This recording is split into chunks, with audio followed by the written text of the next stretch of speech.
तो 3 तलाक के मुद्दे पर उत्तर प्रदेश की योगी सरकार बड़ा एक्शन लेने जा रही है। 3 तलाक से मुस्लिम महिलाओं को आजादी दिलाने के लिए अब जनमत संग्रह कराया जाएगा और इसके लिए यूपी सरकार मुस्लिम महिलाओं की राय लेगी और उसके बाद इस राय का एक खाका तैयार कर सुप्रीम कोर्ट को बताएगी। यानी कि अब योगी सरकार मुस्लिम महिलाओं का पक्ष सुप्रीम कोर्ट में रखने वाली है। यूपी सरकार की महिला कल्याण मंत्री रीता बहुगुणा जोशी ने जी न्यूज से बातचीत में इस बात के संकेत दिए थे कि मुस्लिम महिलाओं की राय जानने के लिए विभाग के मंत्री और सभी महिला मंत्री बैठक करेंगे और एक मसौदा, एक ड्राफ्ट इस पर तैयार होगा। 3 तलाक पर केंद्र सरकार ने पहले ही सुप्रीम कोर्ट में अपना पक्ष रखा है और इसी के साथ यूपी सरकार का मसौदा भी पेश किया जा सकता है। आपको ये बता दें कि 3 तलाक पर जी न्यूज ने सबसे बड़ी मुहिम की शुरुआत की। पूरे देश को इसका समर्थन भी मिला है। जी न्यूज इस खबर पर जो भी अपडेट्स होंगी वो आपको दे रहा है। इस पर होने वाले एक्शन की हर खबर भी आप तक जी न्यूज पहुंचा रहा है। साथ ही इस खबर में मुस्लिम कानून के जानकारों की राय भी ली गई है। जी न्यूज इस खबर की पुष्टि करता है क्योंकि जी मीडिया के कैमरे से इस वीडियो को शूट किया गया है।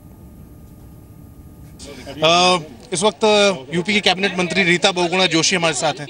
रीता जी, ट्रिपल तलाक पे सुप्रीम कोर्ट जाने की तैयारी है यूपी सरकार की, क्या आप लोगों ने तय किया है? लगातार आप मीटिंग्स कर रही हैं। जी नहीं, कोई लगातार मीटिंग नहीं हो रही है। आपको मालूम है कि केंद्र सरकार अपना व्यू दे चुकी है और सुप्रीम कोर्ट में मामला लंबित है, तो सुप्रीम कोर्ट को डिसीजन लेना है। हमने तो अपने संकल्प पत्र में ये कहा है कि हम विमेन की ओपिनियन लेने की कोशिश करेंगे। तो उसके लिए मुख्यमंत्री जी ने हमारे विभाग को कहा है कि कोई आप डिज़ाइन करिए ऐसा सिस्टम जिसमें कि मुस्लिम महिलाओं की हम ओपिनियन ले सकें और उसमें बेमानी ना हो, यानी गलत लोग कर दें, ऑनलाइन करें तो क्या बढ़े क्या गड़बड़े, तो उसका एक व्यवस्था बनानी है। अभी हम लोग किसी निर्णय पे आए नहीं हैं, प्रयास कर रहे हैं, पर ये मामला तो सुप्रीम कोर्ट में लंबित है। सुप्रीम कोर्ट को फैसला लेना है। सुप्रीम कोर्ट आप लोग जाने की तैयारी कर रहे हैं मैम? सबसे आखिर नहीं, जो परामर्श आप लोग ले रही हैं। अरे नहीं भाई, यूपी गवर्नमेंट कोर्ट नहीं जाएगी। यूपी गवर्नमेंट ने हमारा जो चुनाव मैनिफेस्टो है भारतीय जनता पार्टी का, उसमें हमने ये स्पष्ट कहा है कि महिलाओं की ओपिनियन लेके उसको कोर्ट के सामने प्रस्तुत करेंगे। अब क्योंकि इतनी जल्दी केस लग गया, अभी गवर्नमेंट बनी और केस हियरिंग पे आ रहा है समर वेकेशन में, तो इसलिए हम लोग कोशिश कर रहे हैं कि किस विधि से हम इसको लोगों की राय को प्राप्त करें। देखिए, बात तो सच है कि हर महिला इससे नाराज़ है और भले ही वो पुरुषों की वजह से बोल नहीं रही हूँ, पर कोई भी महिला किसी भी जात और धर्म की अगर वो अपने हस्बैंड द्वारा छोड़ी जाती है कारण या इसका इस्तेमाल, जैसे मैंने बताया, 3 तलाक का बहुत दुरुपयोग भी हो रहा है। 22 देशों में ये नहीं है, पाकिस्तान में भी नहीं है, सऊदी में भी नहीं है, ईरान में भी नहीं है। तो यहाँ के उलमाओं को विचार करना चाहिए कि हिंदुस्तान में क्यों है। तो इसलिए अगर सुप्रीम कोर्ट में केस है, अगर हम लोगों की राय ले पाए तो उनकी राय को जो भी वो लोग भेजेंगे वो हम कोर्ट में रख देंगे कि हमारी स्टेट की महिलाओं की ये ओपिनियन। तो देखिए होगा क्या ये मसौदा, ये ड्राफ्ट कैसे तैयार किया जाएगा। योगी सरकार मुस्लिम महिलाओं की राय लेगी और उसके बाद उस राय को सुप्रीम कोर्ट को बताएगी। सुप्रीम कोर्ट में मुस्लिम महिलाओं पर यूपी सरकार अपना पक्ष पहले ही रख चुकी है और अब उसमें मुस्लिम महिलाओं की राय क्या है वो भी शामिल की जाएगी। इसके लिए एक योजना का खाका तैयार होगा।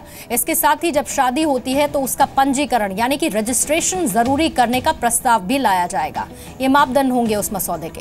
इसके लिए विभाग के मंत्री और साथ ही योगी सरकार की जो महिलाएं मंत्री हैं उनकी बैठक होगी और उसके बाद इसे एक फाइनल प्रिंट में सामने रखा जाएगा।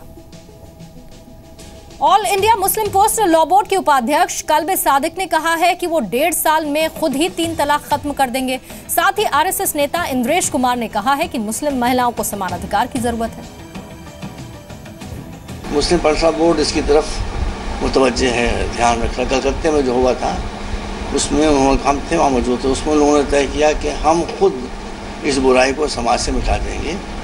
हमारी निवेदन सरकार से कि वो इंटरफेयर न करें, हम कुछ साल 1.5 साल में इसको ख़त्म कर देंगे। मेरे मन में आता है कि सुप्रीम कोर्ट फैसला दे, उसका काम है हर एक नागरिक के अधिकारों का और सम्मान की रक्षा करना, इसलिए वो आएगा इस रास्ते पर। दुनिया के 23 से अधिक इस्लामिक देशों में एक साथ ट्रिपल तलाक हलाला पर पूर्ण प्रतिबंध है, तो इसलिए भारत में भी हो।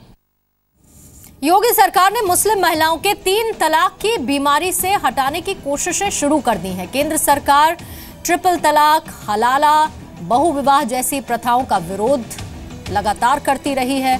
इसके लिए केंद्र सरकार ने सुप्रीम कोर्ट में पक्ष रखा और संविधान को आधार बनाया, जिसके बाद केंद्र ने सुप्रीम कोर्ट में अपनी दलीलें रखी। केंद्र सरकार ने कहा कि 3 तलाक मुस्लिम महिलाओं के समान अधिकार का हनन है। महिलाओं की गरिमा से किसी भी तरह का समझौता नहीं किया जा सकता है। 3 तलाक जैसी प्रथाओं को संविधान का संरक्षण यानी कि संविधान के नाम पर बचाया नहीं जा सकता है।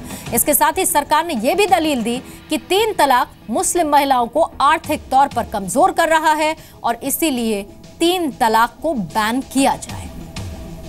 जेडीयू नेता केसी त्यागी ने कहा है कि 3 तलाक पर मुस्लिम धर्मगुरुओं को मिलकर फैसला करना चाहिए।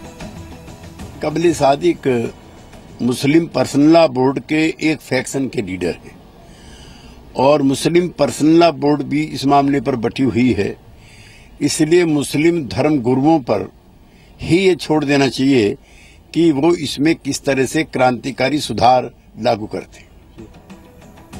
तो हमारे देश भारत में अब मांग उठ रही है कि 3 तलाक को बैन कर दिया जाए। सरकार इसकी तैयारी में है। मुस्लिम महिलाओं से भी अब रायशुमारी होगी। लेकिन आपको ये भी जानना चाहिए कि 3 तलाक को बैन करने के लिए बहस हो रही है।